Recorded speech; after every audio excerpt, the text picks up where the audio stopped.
We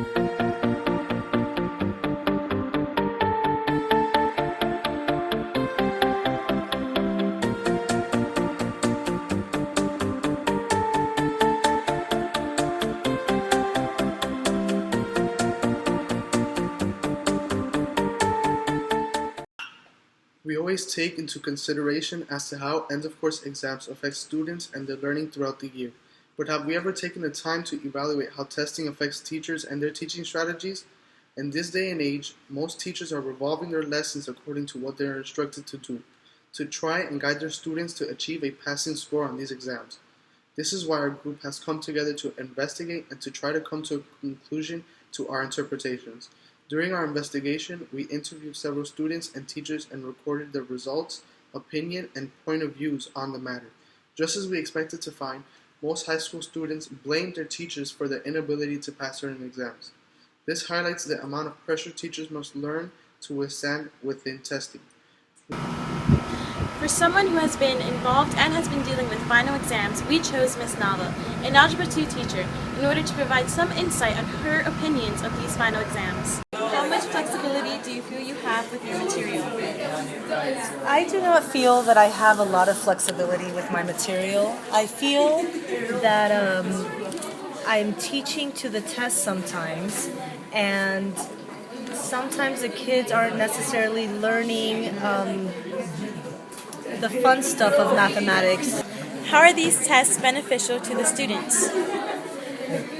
They are beneficial to the students to gauge what they have learned in school, and I do like the idea of tests, but they've given us a window of testing that is before the end of the year, and we don't have time to finish the curriculum. How would the elimination of state testing affect you? I would have more freedom to go over the different topics in mathematics as opposed to just sticking to the topics told on the pacing guide.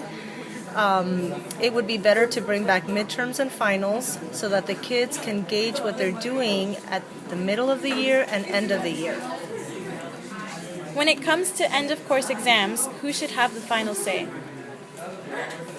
I think it's okay that the state or district has the final say, but at the same time, they need to have conversations with teachers to see what's really going on in the classroom.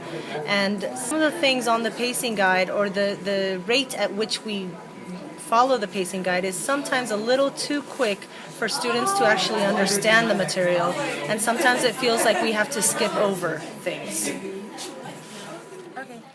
In order to compare AP tests and other standardized tests, we had to interview an AP teacher. So we decided on Ms. Nadaski, an AP World History teacher and an AP European History teacher, to provide some information on these tests. I think there is probably more standardization with the AP exams. As far as the state, now we have district exams as well, but as far as the state ones are concerned, my issue with them is that they change very often, and so what happens is that students and teachers have been preparing for one set of standards, and then without really knowing who's behind these new tests, they get changed, and the standards change, and the methods and emphases are changed. So in that sense, the reliability of the tests, I think, are questionable.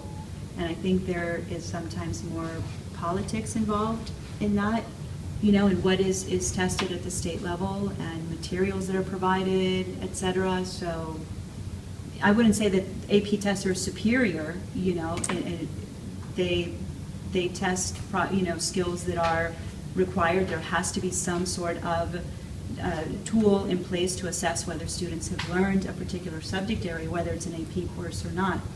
But how I would answer that is I tend not to put that much faith in the reliability of the state tests sometimes.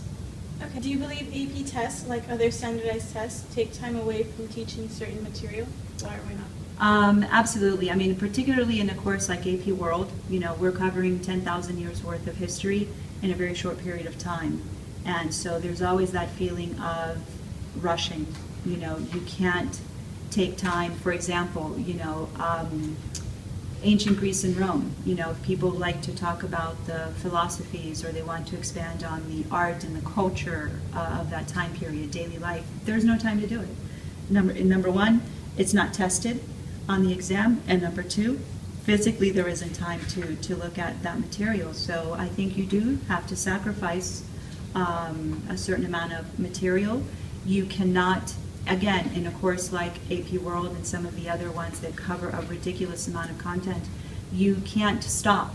Like let's say you give a test to the students and they bomb the test. You can't redo it. You don't have time for that. You don't have time for everybody to be able to understand the content. It's like you sink or swim, because the test date doesn't change. It's our deadline, May 14th, for AP World. Cannot change that. So there is that is something that I don't like. That for example, for things that I like and enjoy to teach, and that the students have more interest in, if it's not on the exam, we don't really cover it. Okay, thank you.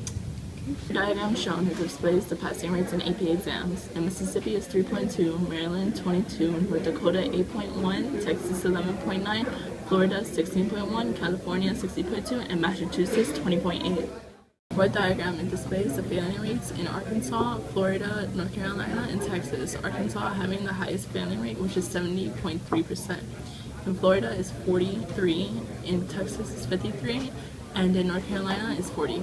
In the graph shown, it demonstrates the passing rates in these 6 counties. In Palm Beach County, 12. In Broward, 13. In Orange County, 50. In Seminole, 59. In Miami-Dade, 49. And Ocala, 32. The graph shown, it demonstrates the passing rates in these 4 high schools. In Miami Central, 10. In Miami-Edson, 19. In Pompano Beach, 80. And in Coconut Creek, We reached 24. out to the Southwest Florida Citizens Alliance, which is an organization that protests standardized testing within Florida. We emailed them with our questions to see what they had to say.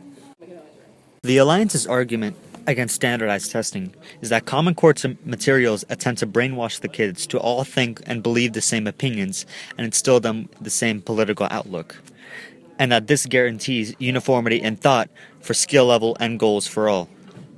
They say the answer to this problem is to go back to local control for variety in education. We also reached out to the Florida Board of Education, which regulates standardized testing within the state. Test item specifications are developed for the purpose of providing examples of test items for the standard test, as well as information pertaining to test characteristics. These publications serve as a blueprint for developing the test while also informing educators of their test design and format. However, before they are live tested, they are field tested by reviewers who look for several types of bias, including gender, racial, linguistic, religious, geographic, and socioeconomic.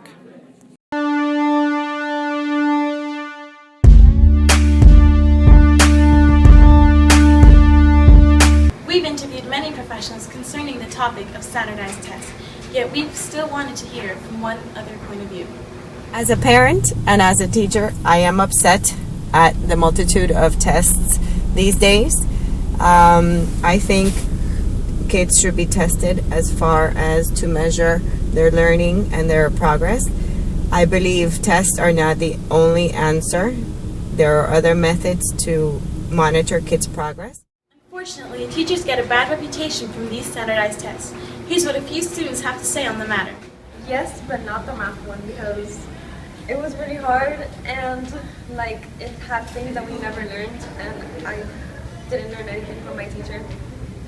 I believe I passed all my exams except Algebra 2 because the test was extremely difficult and there was a lot of stuff that we didn't cover in class. My Algebra 2 probably did not pass because the teacher was not that great.